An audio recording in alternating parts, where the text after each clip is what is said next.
Hi friends, welcome back to my channel. Let's talk about all the books that I managed to read in the month of August. So in the month of August, I actually read 7 books, and the bulk of that was a series. A well-beloved, well-known series, and we'll talk about it shortly. But yeah, I did read 7 books, and I feel like August was the most magical, whimsical, good time for me. I feel like it was the perfect transition from the summer to the fall for me, since this year's fall has come severely early.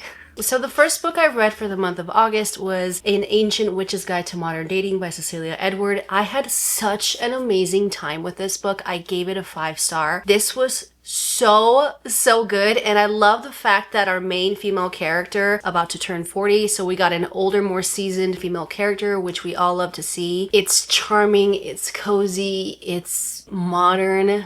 Okay, but it's perfect. This is about a 39-year-old witch by the name of Thorn Scarheart who travels 350 years in the future and explores modern dating in that time frame. This is perfect because during her time, if you wanted water, you would literally have to go down a hill to the river and fetch yourself a few buckets of water. If you wanted fire, you'd have to make it the old-fashioned way. Imagine her shock when she time travels by accident 350 years in the future and realizes that there's lights and lamps, stoves. You don't have to heat up your tea in the fireplace. This was so good. I really love her familiar cat too. He's very grumpy and mean, but he means well. The friends that she meets along the way are just quaint and charming. Is such a fun, whimsical, cozy time. Then I read the first book in the Dungeon Crawler Carl series, which is Dungeon Crawler Carl. That's so hard to say. And this is a sci-fi good old time. This is about a man by the name of Carl who wakes up to the world ending and collapsing around him. This world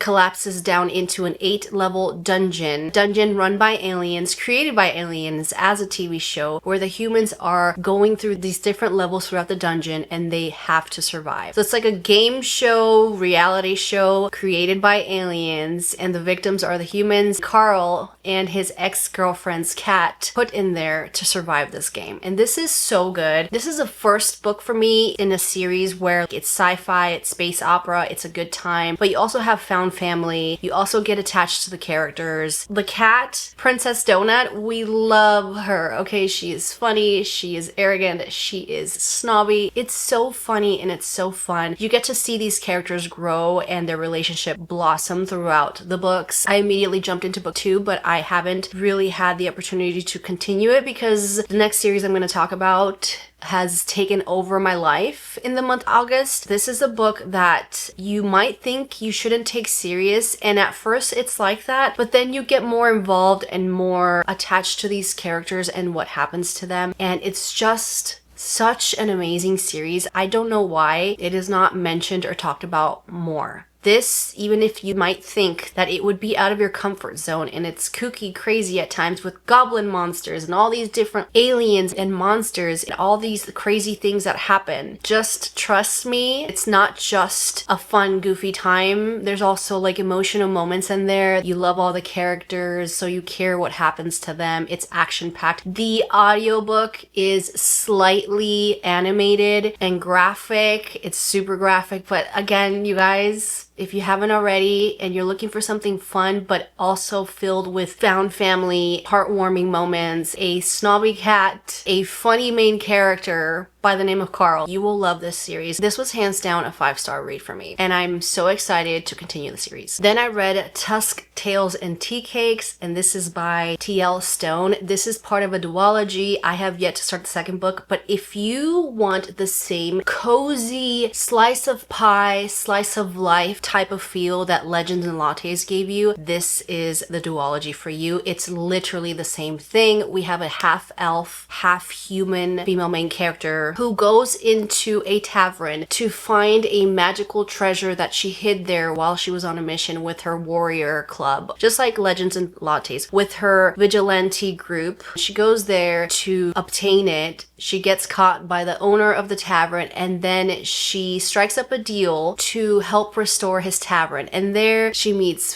friends. They make chai lattes, meat pies, savory pastries, and it's perfect. The descriptions of food in this are just immaculate, just like Legends and Lattes. You also have found family. You get attached to the characters, everyday characters you see at the tavern. There's also an apothecary shop where she gets all her herbs to make the specialty teas that she makes. There's also a romance between her and I think the main male character is an orc. He's an orc soldier who comes and repairs their oven and helps around the tavern. It's so good. It's so good. A scoop of high fantasy, a spoonful of Hallmark rom-com, and a generous sprinkle of cottagecore coziness. Again, one of those books that I really wanted the same kind of cozy vibes and feelings that I got when I was reading Legends and Lattes with the same amount, if not more, of food description. I love me a good, cozy, whimsical book that also incorporates baking and food and the smells of the food and the drinks and the tea and the chai lattes and everything. Okay, it was so good. 5 stars. Let's get to the bulk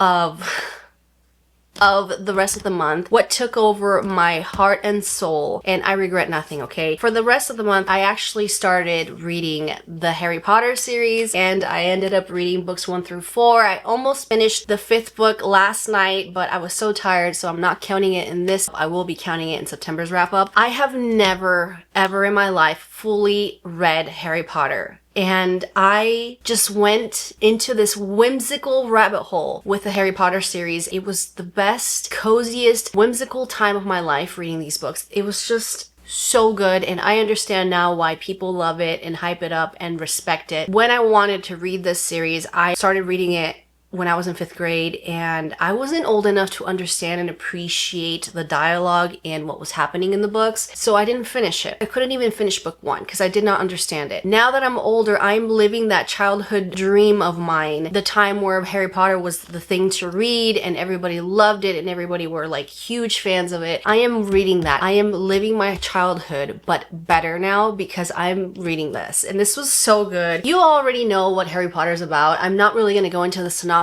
but this has dark academia, it's whimsical, it's cozy, it's magical, it's just everything that you could ask for when trying to transition from summer to fall, or even in the fall. This is the type of series that you will read over and over every year in the fall time. It is just perfect. And as the books progress, you start to see our characters develop a more maturity level. Things get darker, things get more emotional, and I'm just having the best time. Book 1, Harry Potter and the Philosopher or the Sorcerer's Stone, I gave a 5 star. This was just the best introduction to Harry Potter and his world and his life. Book 2, Harry Potter and the Chamber of Secrets. Again, this was 5 stars. We continue Harry and his life at Hogwarts. You want to go to Hogwarts. You wish there was a magical school out there that actually existed. You wish that life was this whimsical and magical. 5 stars. Harry Potter and the Prisoner of Azkaban. This is my favorite book of the entire series so far. Nothing tops this. I like this because we find out secrets, things from his past. We get to know Harry at a deeper level. We get to find out he has a godfather. This was good. This was so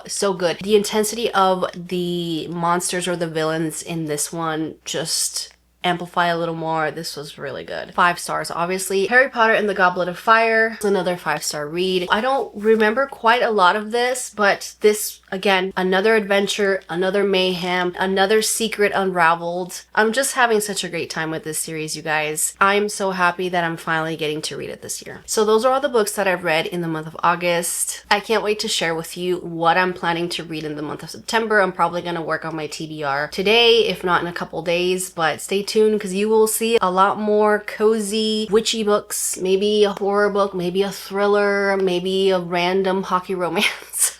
We'll see. So that's it. That's it for today's video. If you enjoyed this video, please don't forget to hit the like and subscribe button, and I will catch you on my next one. Bye!